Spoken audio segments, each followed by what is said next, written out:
What's up, everybody, and welcome back to another episode of Lockdown 23-1.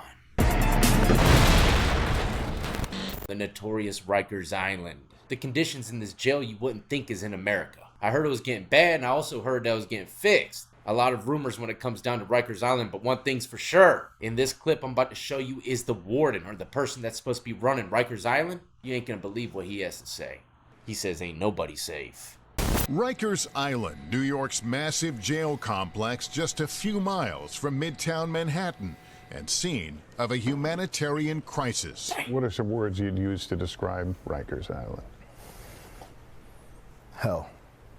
Plain and simple, hell. Benji Lozano recently spent 5 months in Rikers, serving the remaining sentence from a 1997 assault conviction after his recent parole from decades in state prison on a separate conviction. What do you see in these pictures? I see myself. I see everything that I experienced while I was at Rikers Island. I see inhumane conditions. First off, did you hear what he said? He did decades in prison, got paroled, and upon his release, he had a little bit of time to do from 97. He had to go back to Rikers Island, I'm guessing, so he left that pretty prison and went back to the dog kennel. And he probably said every damn day for those 5 months, I can't wait to get out and expose this place. And that's what he did. Welcome to NBC, baby. And it should be. I mean, look at this. This is unreal. Look at that. It's ridiculous. Photos obtained by the New York Post last fall show detainees jammed in a holding area. Lozano says he spent weeks living like this. Feces all over the wall, unoperable restrooms, toilets would not flush, the sinks would not work. It was disgusting. Thousands of people coming in and out of jail every damn year, and the majority of themselves are never washed. There's a certain funk and nastiness about jail that is unlike anything else. It is absolutely trifling. You will see nasty things on the wall that ain't been cleaned in years. And you might be surprised who agrees with him. People were living in inhumane conditions. Until last month, Vincent Schiraldi was in charge of Rikers Island. No recreation, health care was not available to people because we couldn't get them to their doctor's appointments.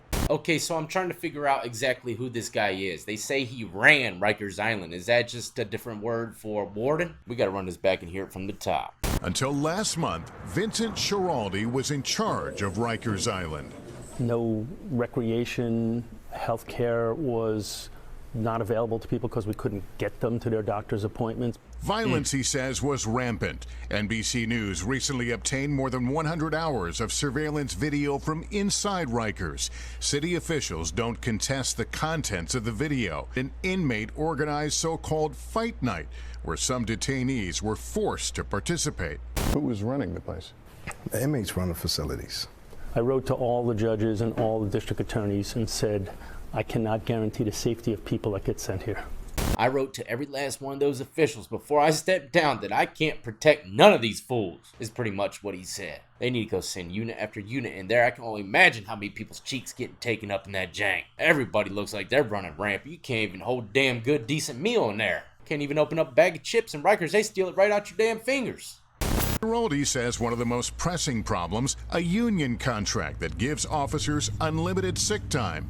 He points out that of the nearly 8,000 officers at Rikers, up to a third don't show up on any given day. For 6 years, Serena Townsend was in charge of investigating misconduct at the jail. People were calling out sick, and then when we would go and check on them, they were not actually at home sick, they were out. Last month, Townsend was fired by the newly appointed commissioner after she says he instructed her to get rid of 2,000 disciplinary cases against officers within 100 days, and she refused. The city denies Townsend's claims. I investigated every type of act of misconduct, and you got smoked. Welcome to the unemployment line. We got some coffee right over there. Colombian. a lot of what I saw in those cases are things that are happening that could have been prevented if we had staff in the jails. Benny Bossio, the union president representing officers, accuses Townsend of being overzealous in her discipline of officers who are trying to do an impossible job. We have officers that are out sick. 1,500 correction officers have been assaulted in the last year. We have officers dealing with long-term effects of COVID, being sexually assaulted. So you know, this notion that we're out on purpose is just nonsense. See, this is the problem here nowadays, man. Everybody has a good way of words, and most people just eat anything up. I wonder how many people actually be like, man, that really does make sense, then go hear someone else, but you know what?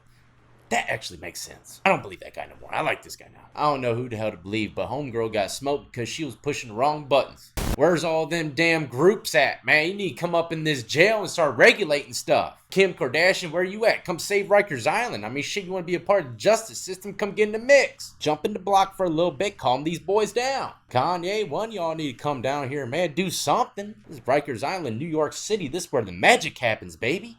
And whose fault is all that? I think it's an administrative fault. It is the fault of people who run the system and people who are in elected positions. Unreal. We're hearing it right here from the horse's mouth, Rikers by 2027. Meantime, a City Hall spokesperson says under new Corrections Commissioner Louis Molina, more than 1,000 officers are back at work and many are now working normal hours again. As you can see, the right people have been notified. I mean, this was the head up of Rikers Island. He left and he told everybody that needs to know about the situation. If something don't happen from here on out, I guess the people just got to take it in their hands, right? And who the hell knows the legit numbers on the people that lost their life in that place? I don't trust no paperwork coming out of nothing from that damn building. Just imagine all the people that got sexually assaulted or stabbed, permanently injured. Their minds are just messed up for the rest of their life. I know for a fact there's people that had situations in Rikers Island, they still have PTSD over it. But until the next time, like I already said, prayers to those guys locked up in there. And hopefully vengeance comes swiftly on those fools and they're taking advantage of the weak.